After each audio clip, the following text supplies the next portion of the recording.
Hi, it's Craig, WJ6F. Today's video, we're going to be talking about the Retevis RT95, and we'll get to it right after this.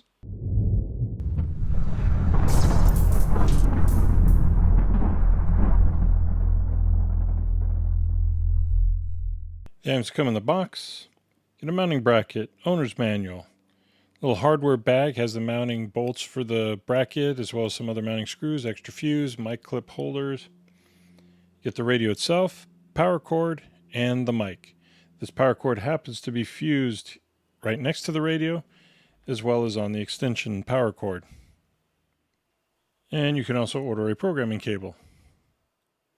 Okay, on the Retevis website, they're having a summer sale, and they're selling the radio alone for $109.99. Now, if you order the programming cable with it, then it changes the price to $102, so it gets even cheaper. And if you want the antenna, then you're back up to $109. Some of the specs for this radio: the frequency range, as it comes from the factory, 144 to 148, 430 to 440, and I'll show you how to change that later on, and there are instructions on the next website. You get 200 channels, your usual steps, obviously 13.8 DC to run it. You have your CTCSS, DCS. The dimensions in millimeter: 124 millimeters wide, 163 deep, and 39 high. Weighs about 64 kilograms. Some more of the features. On the Amazon page, they're selling it for $124.99, but they have a 20% off coupon, which will bring your total down to a little under $100, $99 and some change. Or you can order it with the antenna for $139. Again, number of channels, you have 200.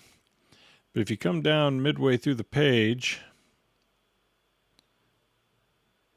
it will show you how to change the frequency range you have, depending on if you're in the US or Europe or wherever.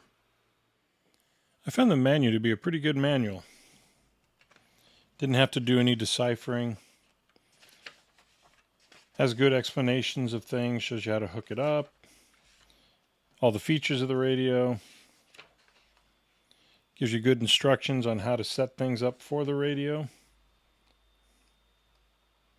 Then again, in the back, you have some of your settings, as well as your CTCSS and DCS codes. So again, all in all, it's a good manual. Okay, with the microphone, you have your usual push to talk here. One of the things I really like that they did is they kind of made a trigger style for the up and down buttons instead of putting them up on the top. You have your channel A, channel B select. These 4 buttons, PA to PD, they are programmable. And then you have your usual 10 keys. You have this little grid down here because this radio, you can program it to where you either hear the transmissions from the radio itself in the main speaker, the microphone, or both. At the top here, you have your usual transmit and receive frequency indicators. On the front of the radio, you have your power button. This jack is for the mic and programming cable. You have these 6 buttons, and they are all programmable. Your screen, function button, multifunction knob. On the back, you have your SO239, external speaker, and of course the power cord, which is fused. And there is no fan on this radio because the entire body is a heat sink. To access the menu, you're going to press and hold the function button. That'll bring you into the main menu. And you have a choice of either the main function menu, channel menu, which is where you'll program frequencies into the radio, mini key menu, which is for changing the 6 buttons, and hand key, which will allow you to change the 4 buttons that run down the right side of the microphone. You also have a DTMF menu. Just press in the multifunction knob to access the menu. And in this menu, you have beep, which I have set to off. You can change your step. You can change how it displays, either on frequency or name. Change your squelch, the volume, password.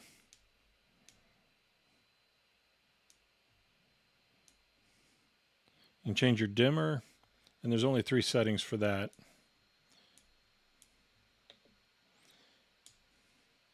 Timeout timer. You can go up to 30 minutes. I'll leave mine at 2. Automatic power off. I have mine set to 30 minutes, but you can go all the way up to 2 hours. You have the turbo or transmit blast frequency. This is where you change your speaker if you want it from the main, from the radio, the main and the hand mic, or just the mic. Your Vox settings, and reset the entire radio. To get out, just push P3, that'll back you back out. And again, this is where you'll change the settings so you can program frequencies into the radio. To change these 6, go ahead and press that. It brings you into this next sub-menu. And to change whichever one you want, go ahead and press it, like we'll do 4. Currently have it set to CDT. It was originally at Vox. But you can see you have several different kinds.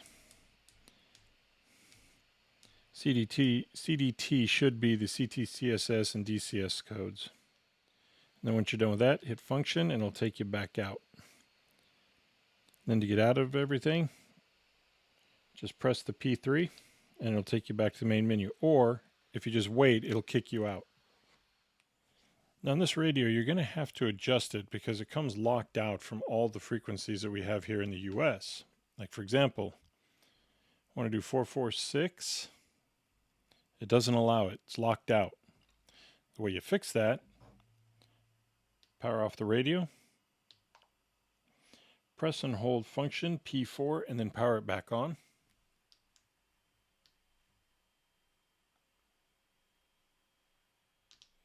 It puts you in test mode. Turn the multifunction knob to get to 43. And we're in mode 1. You're going to want to be in mode 2. The way you get there, press and hold the push to talk button. It turns blue. Click it over 1 to mode 2. Release it, power off, and then power back on.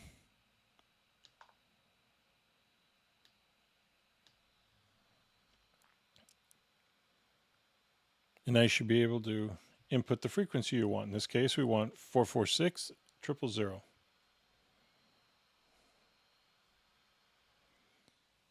Okay, do a power test on this. What we're going to do, first make sure we're in low power. We'll start with frequency 446,000.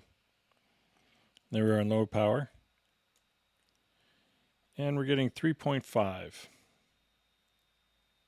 Medium power, getting about 12.5 watts. And on high power, getting 20 watts. Go over to 2 meter. Again on low power, we're at 4 watts.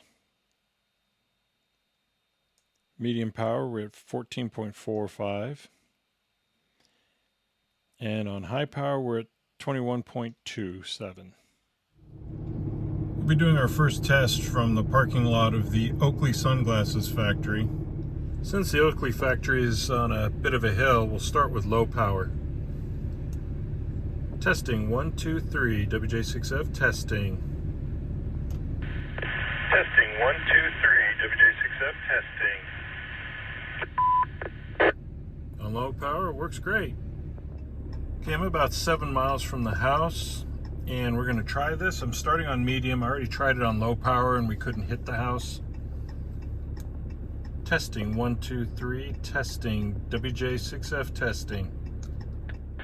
Testing 1, 2, 3, testing WJ6F testing. Well, that worked quite well. I think this is a great radio. You can't really beat the price. There's a lot of things you can do with this radio. It's great for a mobile radio. It's small enough you can hide it in your car. You can also make go boxes out of it. Lightweight. I really don't have any complaints against it. I really appreciate you taking the time to watch this video. If you have any comments, questions, or concerns, please leave them in the comments section below. If you haven't done so already, please subscribe and don't forget to click on the bell so you'll be notified each time I upload a video. If you'd like to help support the channel, there's a Patreon link in the description area. And while you're here, why don't you check out one of these other videos? And thanks again for watching.